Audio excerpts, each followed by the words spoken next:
excited to talk to Shelley Malicote Stutchman, and she is the award-winning author of PEEK-A-BOOB, Uncovering Breast Cancer. And Shelley, if you want to take a look at me on the camera for your Zoom, that would be great because that, Okay, is this better? yep, Okay, that way we can see your lovely face okay. as we do the recording here. So I'm just going to actually kick it off by letting you introduce yourself, my dear, and tell us a little bit about you and what you're doing. Okay, well, of course, my name's Shelley Malicote Stutchman.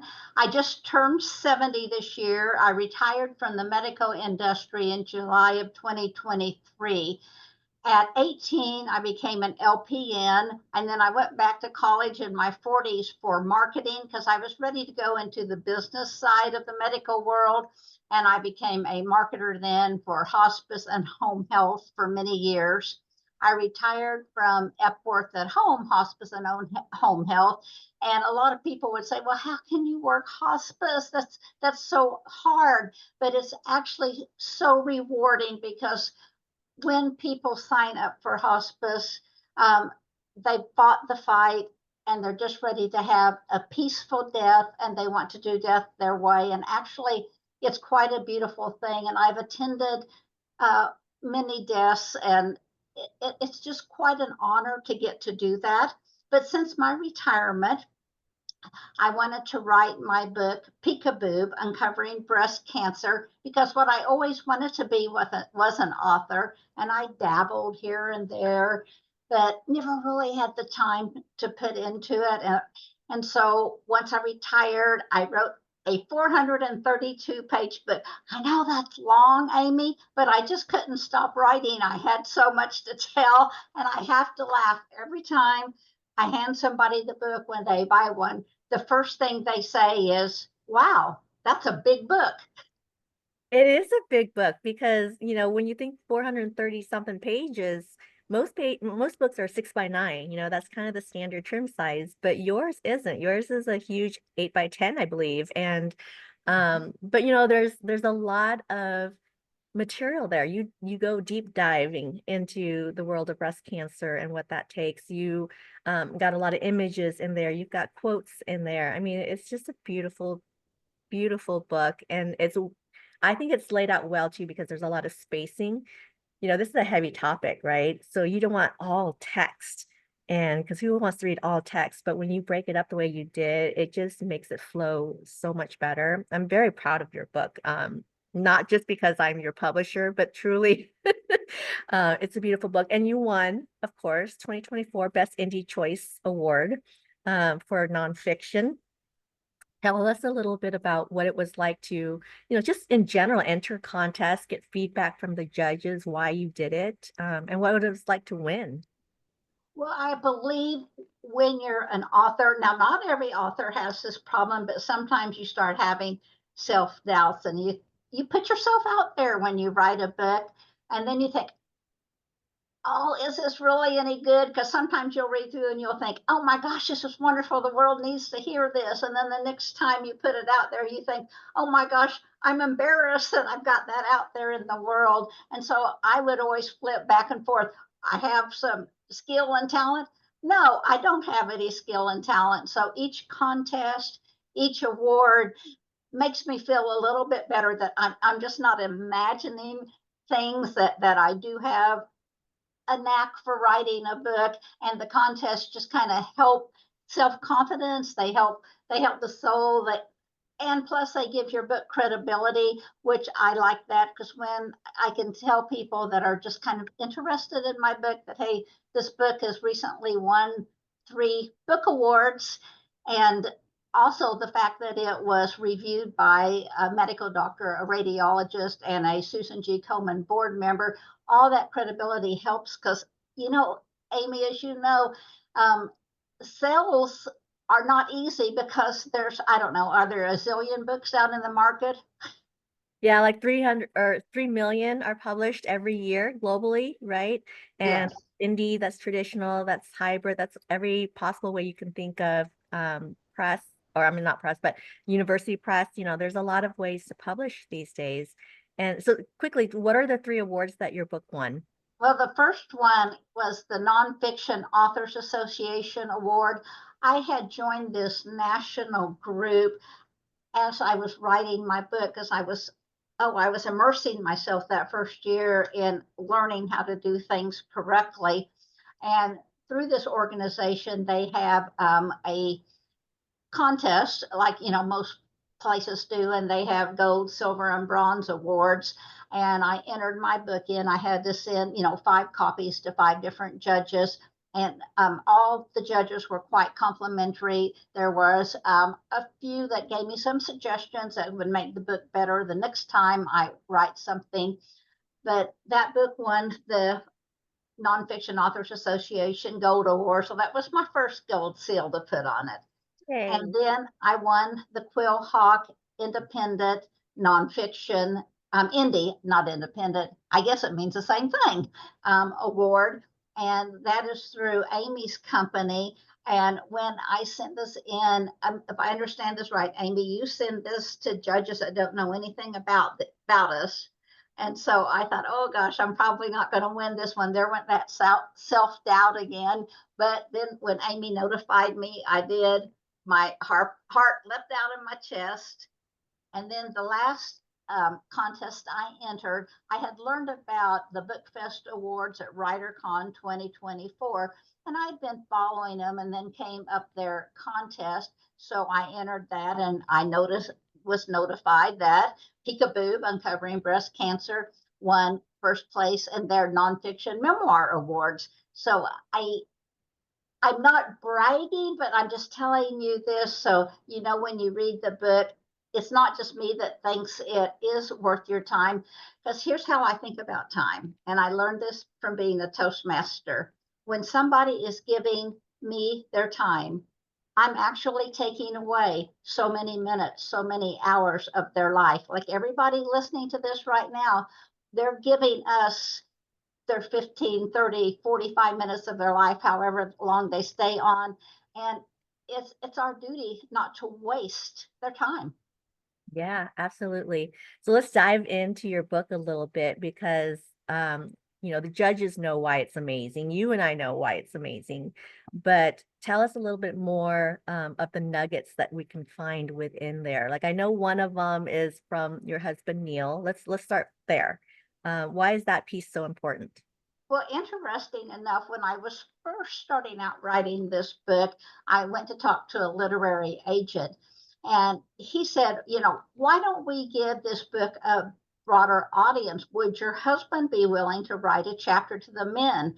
And that's something I had not even thought of. And that was Steve Harrison. I know you are friends of Steve.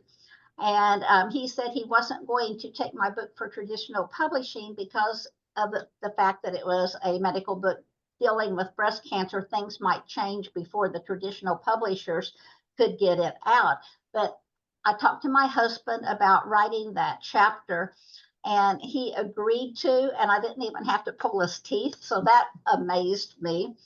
But one of the things he will tell men in the book, men and women are a little bit different.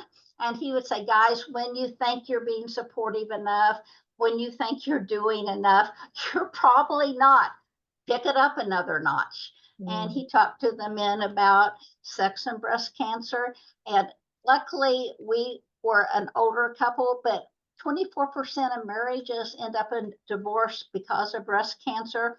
And I could see how that happens because a lot of things happen to the woman's body during the breast cancer, and especially if they're put on an AI drug, which is called an aromatase inhibitor, which completely dries your skin up, dries you up inside and out, if you get my drift, and it lowers your libido. So you have to be patient and work through those things. And he talks about that. And he talks about the things that men, one of the first things he said that he thought was, number one, I don't know how to be a caregiver. And that concerned him because he wanted to be a good caregiver to me. And his second one was, okay, she's going to be off work. How is this going to affect our finances? And I believe he was correct. And probably that, along with the sex issue, being the 3 top things men probably are concerned about, but there's no place for them to go and hardly and nobody to talk about. I'm not seeing any other books with a chapter in it written for the men. I think that's brilliant, and I'm thankful that Steve gave you that idea because it is a profound chapter. So one of the things you also talked about is dietary restrictions and food intake, right? Like, so can you give us a little bit more insight into if you're going through breast cancer, what are some of the changes you have to make with your food? And Amy, I will get to that, but I do want to apologize when I kept saying your partner and a man and your husband.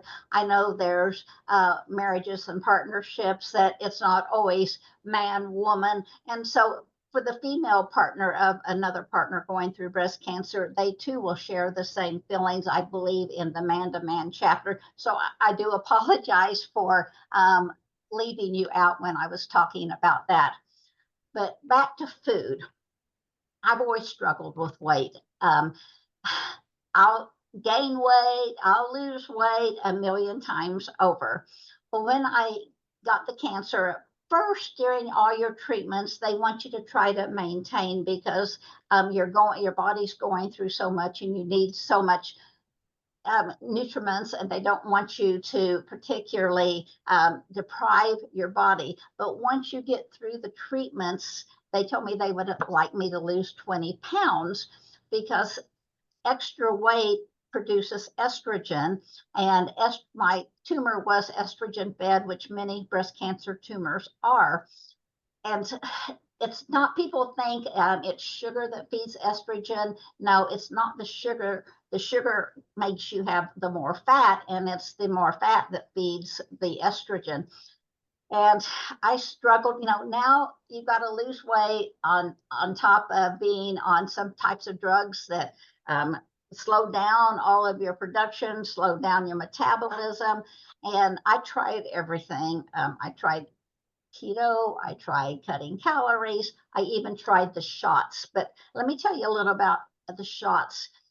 For me, those shots made me nauseated every morning, and that gave me the feeling of PTSD from some of the medications and treatments I was on the cancer. When I would just have to I would take this certain pill, and I would have to lay down 15 minutes feeling like I was going to throw up every day. And so that didn't work well for me. And finally, 175 days ago, I decided, okay, I'm going to try the old fashioned Weight Watchers way. It worked for me once before. Well, I have now lost 16 pounds on Weight Watchers. My nutrition is great. I've never been deprived, but it's been slow. It's been 175 days to lose weight. Of course, the way I considered is I just have to be consistent because my weight's going to fluctuate here and there. And I am 70 years old, and losing weight does become harder, but as I'm showing now, not impossible. I was at the doctor, what is today, Thursday, on Tuesday, because I go every 6 months for a whole round of checkups for the next 5 years. And my blood pressure was down to like 115 over 80. My resting pulse was great, and I really attribute that to the Weight Watchers diet, to losing this weight. Plus, I just feel a whole lot sexier. Can I say that when I'm not quite so chubby? Hey, Weight Watchers, if you're watching, let's get this woman a deal. I think that's fabulous. And slow and steady wins the race, and we, especially women, we are so hard on ourselves, our image, our body. We got to get things done now, yesterday, whatever. And so it's good Oh, to give yourself grace. I want to interrupt because I want to go back to the diet stuff. Yes. We've all heard now where they come out that alcohol increases your chances of all sorts of types of cancer, and wine, including breast cancer. Well, I'm an every night 1 glass wine drinker. So I was telling my oncologist about it, and I said, I guess I'm going to have to stop enjoying my glass of wine every evening. And she goes, just cut down to like 3 glasses a week rather than 7. And she made this statement. She said, when cancer steals all your pleasures, then cancer wins. I thought that was pretty profound. Yeah, I like And that. that's in my book too. I love it. I love it. Okay. So I want to talk a little bit more about your book because first of all, do you have your book with you? Can we see you're an author, so I know you have a book with you. Oh yes, this is what the title looks like, and see where it says 1 and 8. Oops, Yeah. I forgot. I haven't got my all my stickers on this one yet, but these are 8 of my friends, and all of them have had breast cancer. And this one is my sister, Mm, and they all live, except for her, they all live here in the Edmond and Oklahoma City area. And again, you can kind of see how big the book is. And on the back of it is a picture of my sweet husband talking about his chapter. Now, if you'll see my peekaboo, my image of a breast, I think that's kind of fun how I came up with that. I was looking at a deck of cards and I looked at the spade and I thought, I could turn that into a logo. And so that's how I ended up with that as the logo for my peekaboo. you're very creative. Okay, so speaking of peek-a-boob, let's do a peek-a-book. Can you open it up and let us see a few of the things that are in there and maybe pick a page to read, a snippet for us, a little reading. Well, like this says, post 93 random thoughts November 29th, but I don't know, can you all see the flowers up here? Now, Yes. I had not thought about adding that touch, and having Amy as your publisher, Amy thinks of those things that we often don't think of ourselves, and I really appreciate that. But every day in each chapter, how it would work is I would talk a little bit about what I was going through the day. Then I would follow it up with internet research. I would have a quote, and then I have a note to you, like you and I were sitting down having a cup of coffee or a Zoom call, like right now. So I'll read this one, and I just opened it up. So we'll hope the universe is with us, and I opened it up to a good page. The day before my reconstructive surgery, you could describe my mood in one word: grumpy. Even though I wanted the surgery, I dreaded the recovery process. Silly thoughts ran through my head like, what if my new breasts looked too perky or too large and made me resemble a 67-year-old porn star? And that was just a random thought I had that day. And then my internet research was, sometimes thoughts can be just completely random and you go, wow, where did that come from, says Dr. Alexander. But a lot of times intrusive thoughts are related to something you're already anxious about, which was really true on that day. And the quote I had was, try calling someone just to say you can't talk right now. As I said, I was a little grumpy that day, so that one spoke to me. And my note to you part: random thoughts can be a strange and sometimes humorous part of the cancerous journey, like the one I had about looking like a retired porn star. But not all thoughts are lighthearted. Some can be unsettling and cause anxiety. If you can't shake these thoughts, it may be helpful to talk to a therapist. It's important to address any underlying anxieties during this challenging time. Trust me, as a fellow survivor, I know there is much to be anxious about on this journey. So thank you for suggesting that, Amy. I appreciate that. And I like You're, that chapter. And you're very welcome. and those chapters, like you said, are very short. I wanted them to be bathroom time reading. And the reason is, when I got diagnosed, I could only absorb and process small amounts at a time because it seemed like so many thoughts and so much was going through my head.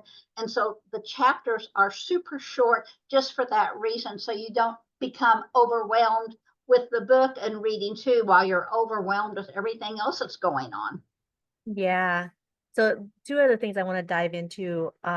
One is the financial piece, and the second one is how people can support you or how people react or change, you know, Mm-hmm. to your diagnosis because oftentimes, we want to be there, for our friend who's going through a medical challenge, but we don't know what to do, what to say. And sometimes, we do and say the wrong thing. So maybe a little snippet of what not to do and what to do. Well, the financial piece, at the time I was going through all the treatments, um, my fiance and I, cameraman, had not yet got married. We got married on June 17th, 6 days after my last brachytherapy treatment, which was a radiation treatment. So, of course, I was still financially responsible totally for myself. Now, he would help me out if I had needed it, but I'm too independent to ask for help.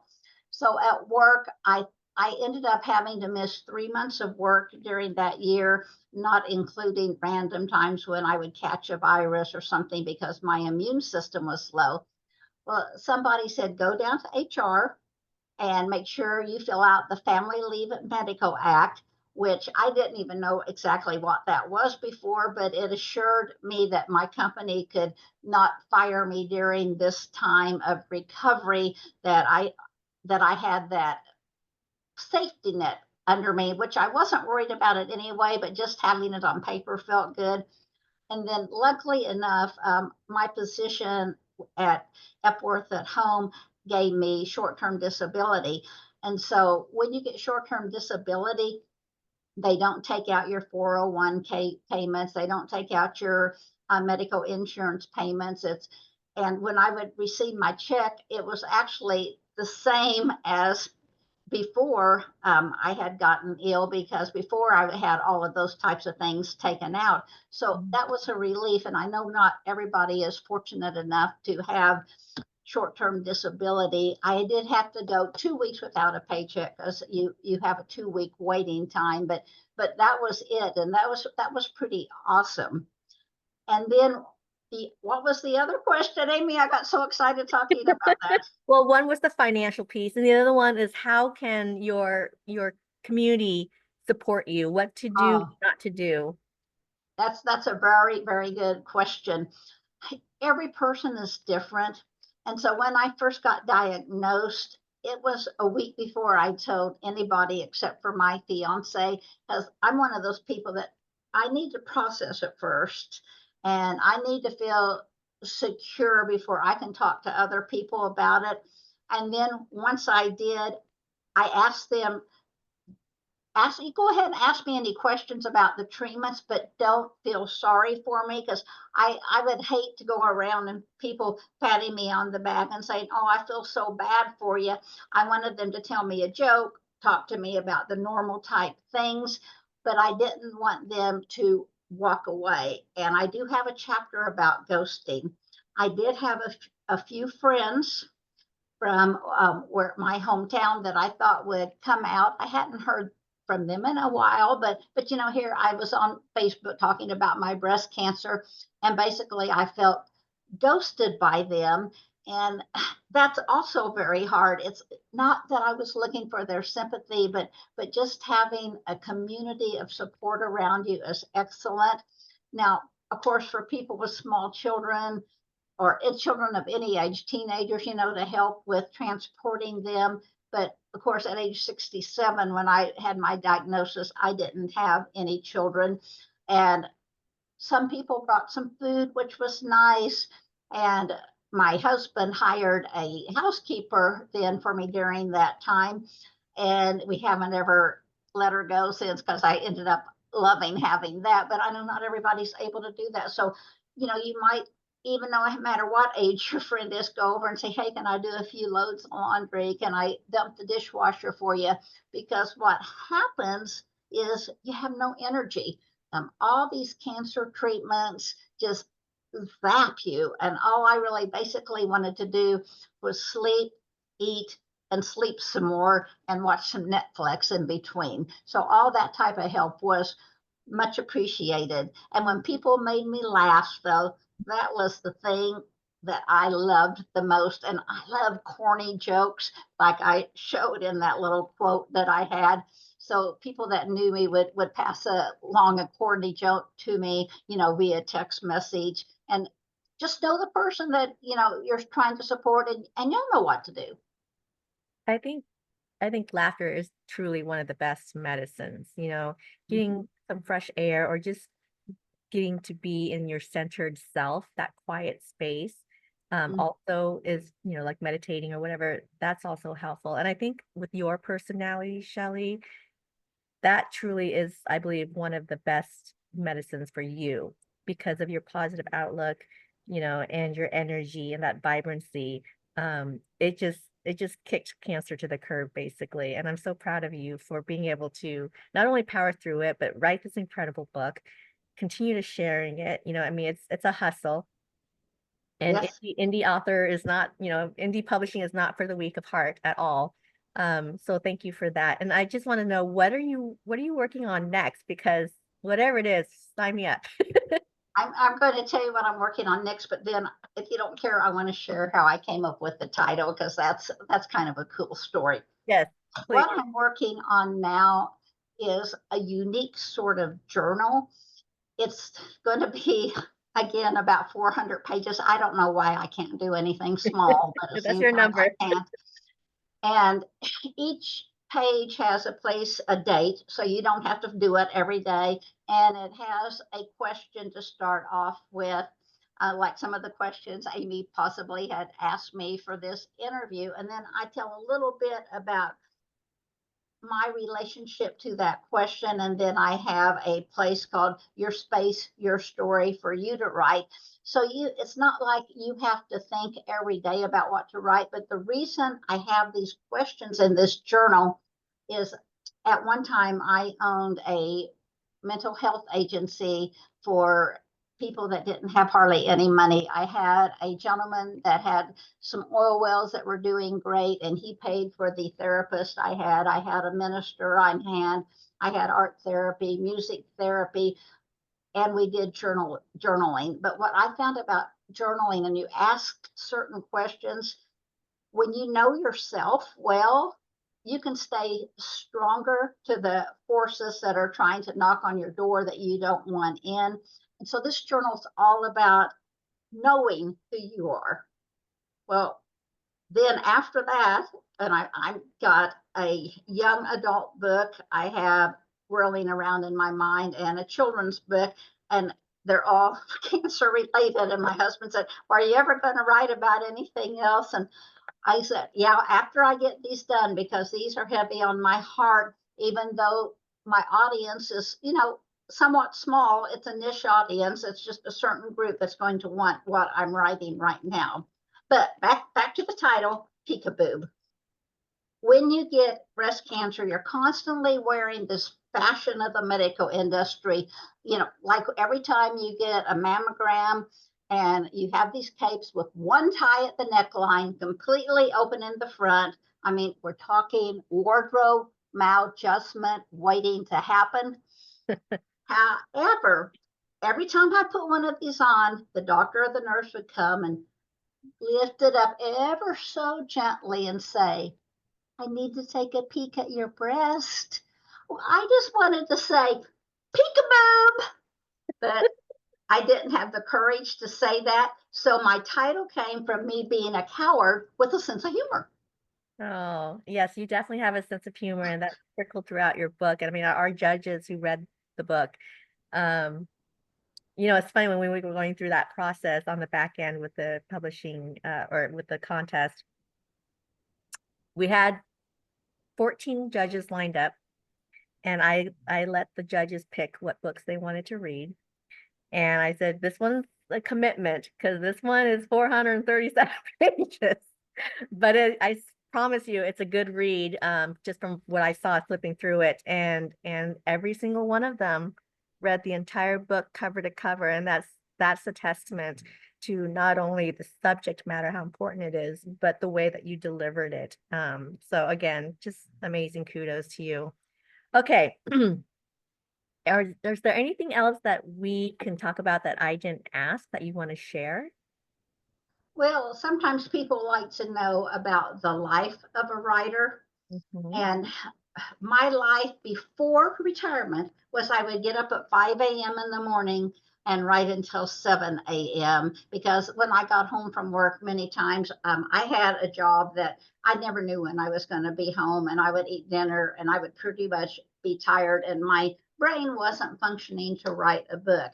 Now that I'm retired, I feel like I've got to get a little more structured with my writing times because now I sleep until about 8. I drink coffee and watch the morning news with my husband. And then I start writing. And I will write in fragments now. I'll write maybe an hour and then I'll go have lunch with a friend. And then I'll come back and maybe have a little nap because I had a glass of wine at lunch. Then I'll start writing about another hour in the late afternoon. But then now, weirdly enough, it seems like my favorite time to write is 10 p.m. to midnight. So things change in life and you go with the flow. But what I tell new writers is just be consistent.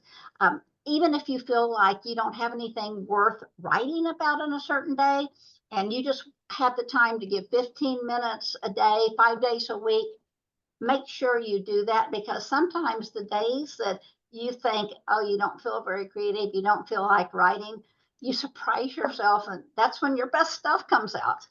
Yeah, and you know, going back to your journal, I think those little prompts or snippets, daily snippets or whatever, however often people do it, it's a good thing because it does create those juices flowing, right? Those creative juices flowing. But then the other thing about journals is not only knowing about yourself, but you can use the writing to turn it into a book. And I mean, it's your narrative. So you're also gifting, these people not only an opportunity to get to know themselves and pour down their thoughts, because mental health is super important to just release all of that, right? No, don't bottle it up. But at the end of the day, you can have this journal that's got all your narrative. You can turn it into a book, a memoir, whatever. You can pass it on to someone else who's going through this journey. Right. And to your children, leaving a legacy behind, because oftentimes, when someone we love passes, we always think, oh, I wish I had known, or I wish I had, been able to ask these questions. And so, yeah, I think the journal itself, is a beautiful idea. And I can't wait to hear about all the other stories that you got, like your YA stories. I mean, are you a pantser or a plotter, or in between?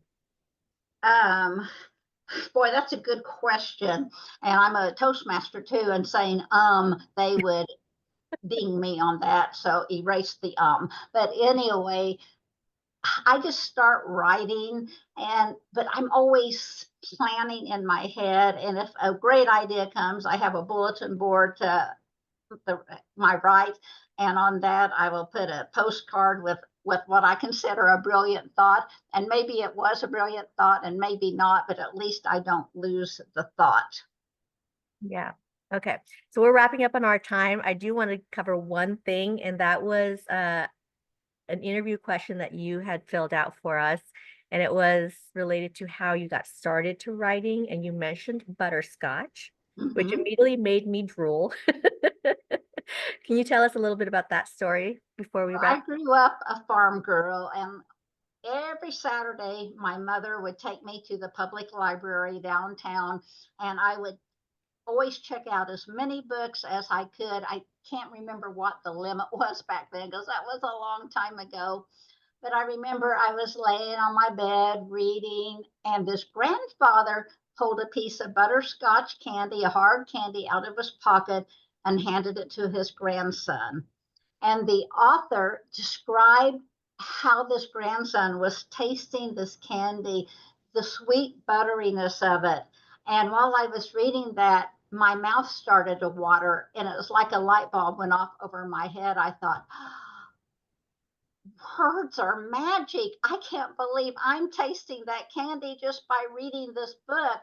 And I knew someday that I wanted to use words in this powerful way to help somebody, to entertain somebody. And it really was an aha moment for me. I love it. I love that story. Okay, so where can we find your book? Where can we find you and follow? Well, I live here in Edmond, so if you ever see my little Subaru running around, there's always a book in my trunk. Amy's always got one of my books handy, but otherwise they're on Amazon. You do need, because Amazon sometimes kind of picky, type in PEEK-A-BOOB, but then type in Malicote or Stutchman. Otherwise, what's going to pop up are a lot of children's books, or maybe some books that you might raise your eyebrow about. And one thing I've learned being an author, I'm not sure, again, I would put the dashes, even though it looks good in the title, because when typing it in, I think it might get a little confusing to Amazon. Maybe not, I'm not sure. But anyway, buy it on Amazon, give it as a gift to somebody you know that may be going through this. Just keep one handy in case you have a friend that gets it. Yes, I said 1 in 8 women will be diagnosed with breast cancer in their lifetime. I was talking to a doctor just the other day, and she said they don't have all the statistics yet, but it's looking like it's now 1 in 7 women. Wow. And write a review if for those of you who have Yes. a book. You know, that's one of the best ways you can support authors is sharing the content, obviously, having a book club, whatever, write a review. Those do literally put food on Please. the table because, you know, it gives new readers that they'll take a chance on a new author, you know, that they don't know about necessarily because they rely on those reviews. Yeah, I always read the reviews. But speaking of, the book I'm getting ready to read right now is called The Snow Trilogy by Yay! Amy M. Lee. And will this color be showing up? Look at how beautiful this book is. Actually, I just love the cover, and I'm going to be reviewing her book in October at the Riverdale Book Club at the Quell Creek Country Club. So I'm going to be starting this, and I'll be reading this and memorizing it, and hopefully Amy will be able to join me as the author. So when you finish reading PEEK-A-BOOB, then read Amy's The Snow Trilogy. Yeah, 800 pages on the Snow Trilogy, I think it is. Oh, But it's a 6 by 9, but it literally is 3 books in one.